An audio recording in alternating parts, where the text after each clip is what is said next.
Souviens-toi de ta promesse à ton serviteur, parce que tu m'as donné l'espérance, dit le psaume 119, 49. Nous aimons rappeler à Dieu toutes les promesses qu'il nous a faites. Mais qu'en est-il des promesses que nous faisons?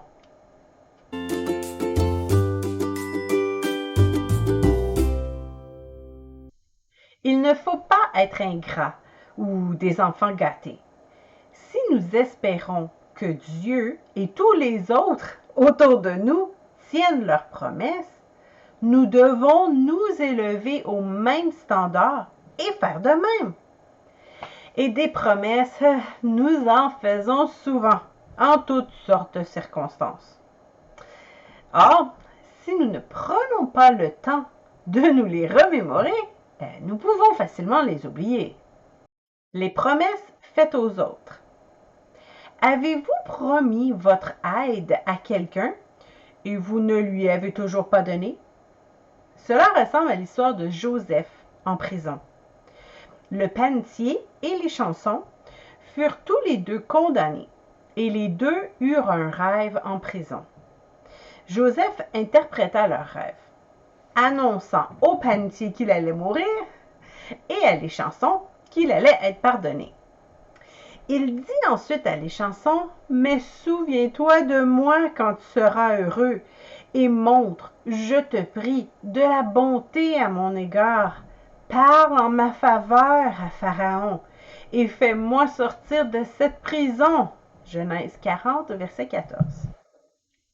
Une fois libéré, les chansons oublia sa promesse.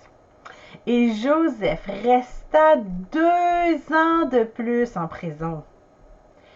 Qui avez-vous laissé dans une situation fâcheuse en oubliant vos promesses?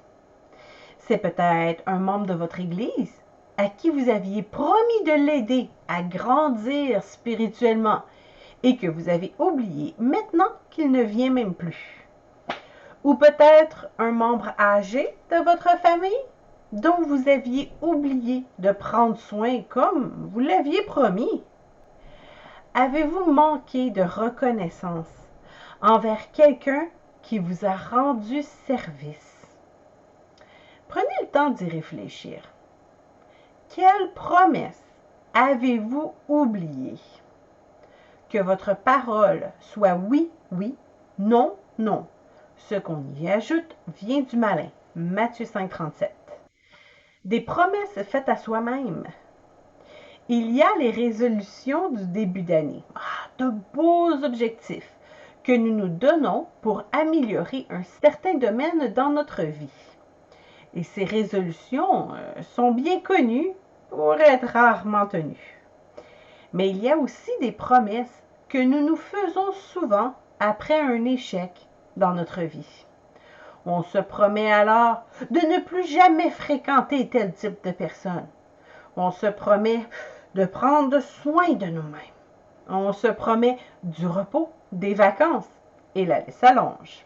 Ces promesses sont très précieuses. Elles sont généralement le seul point positif d'une situation tragique dans notre vie. À travers de tout ça, j'ai appris au moins que... Or, combien de fois retombons-nous dans les mêmes erreurs? Comme un chien qui retourne à ce qu'il a vomi, ainsi est un insensé qui revient à sa folie.